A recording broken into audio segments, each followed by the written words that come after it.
post of the cattle ranch, one of the more unusual birds of the pampas, the ovenbird, which is named after the strange nest it builds.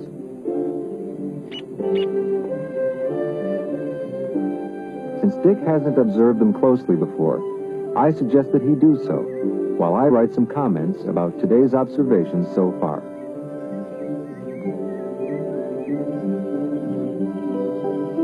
Also called the hornero, it is Argentina's national bird and noteworthy for the complicated mud nest it builds with great care. When completed, the nest bears a resemblance to a Dutch oven, and that's where the bird gets the name ovenbird.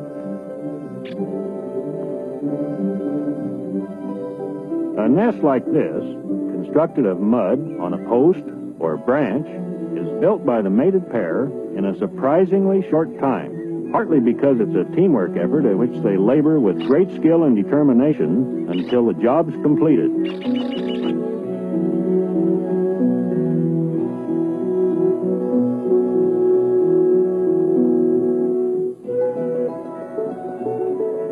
They're insect eaters and are valuable in controlling insects injurious to crops. They're also a very widespread family, inhabiting every type of terrain, from tropical jungle and desert to the snowline and cooler regions. The mud is mixed with grasses and tamped in carefully with the beak.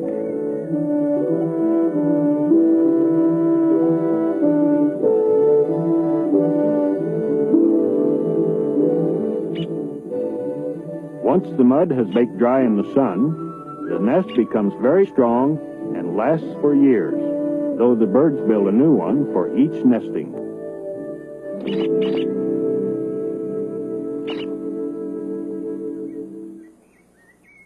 Over in this direction, there's one of the old abandoned nests on another fence post.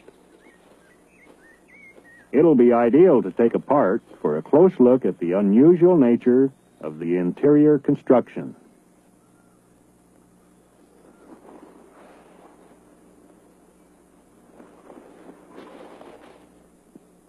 The birds working nearby are curious, but unafraid. By using the small handsaw I carry in my pack, it'll be possible for me to remove a section from the old nest in order to show that it's not just a hollow ball, but rather an unusual chambered interior.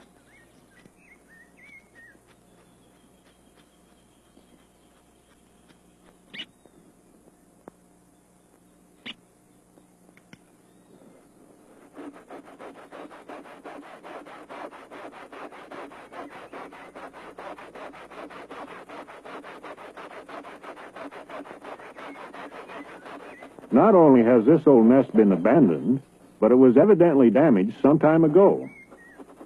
It wasn't apparent at first glance from the sides, but there is a rather large hole in the dome-like top, which will become evident when the sod portion is removed. There's no way of determining now what caused the hole in the first place. However, it hasn't broken the chambered interior, which holds nesting material in the main portion, and a sort of passageway chamber, which was a baffle of some kind. Perhaps it kept rain from blowing into the nest chamber.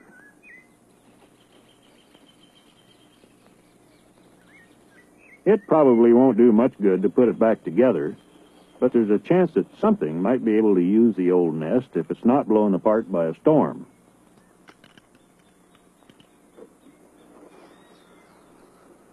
Nearby, the ovenbirds are still at work, unperturbed.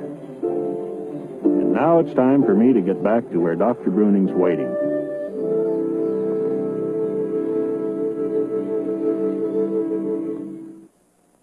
One of the more incredible things about the rheas was how the huge male birds on their nests could flatten out and become practically invisible in grass little more than ankle deep. Dr. Bruning and Dick Denny are about to encounter an excellent example of the rhea's uncanny skill for hiding where it doesn't seem possible.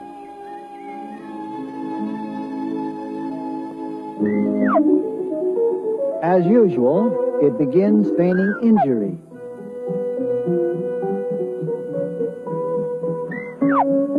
Once again, as the bird's actions are ignored, it feigns injury even more dramatically until it finally collapses. However, the men ignore it and instead advance on the nest filled with eggs. According to Dr. Bruning, this is about an average-sized clutch of close to 40 eggs.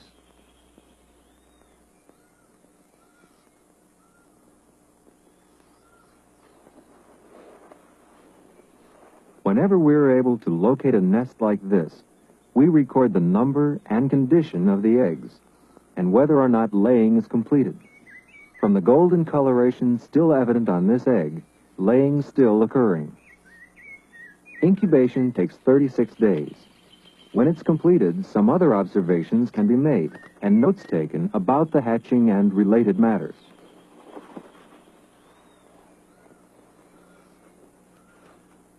In order to find this location again, we make a simple triangulation of the site by taking directional readings with an ordinary compass.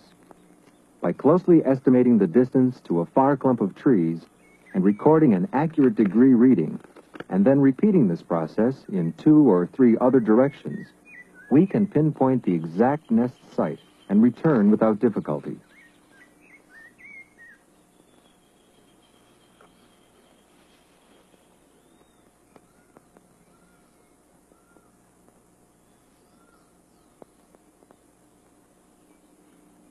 This was the method we used a few weeks ago when we located one of the earliest nests here.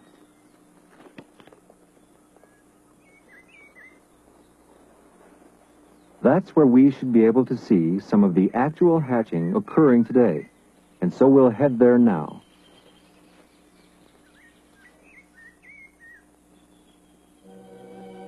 Here's the nest now, and exactly according to our calculations, there's already 1 egg that is pipped, and an active chick inside that's ready to come out into the world.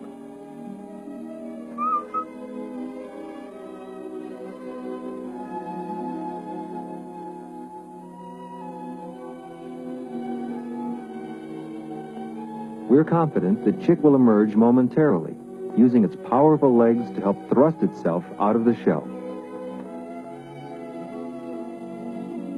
As it is for all birds, hatching is an exhausting process for the baby rhea, and it's necessary for it to rest now and then before resuming the struggle to get free.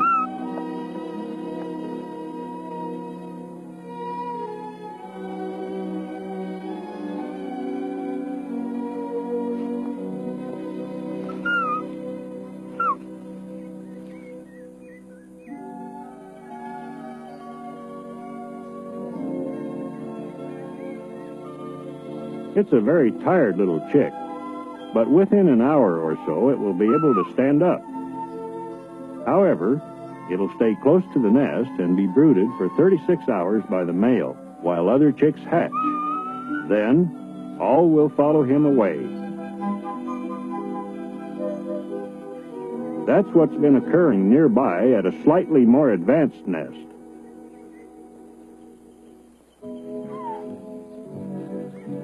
Right now, the chicks have to run to keep up with the walk of the adult, but they'll develop rapidly and soon be able to keep up with the parent bird under almost any conditions.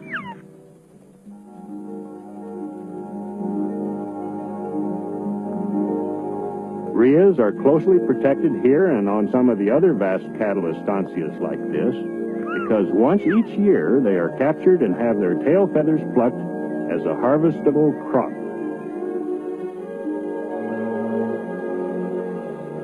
The rheas of the pampas are still wild birds, but man has learned to both preserve and utilize them here on the expansive Argentinian pampas, the realm of the rhea.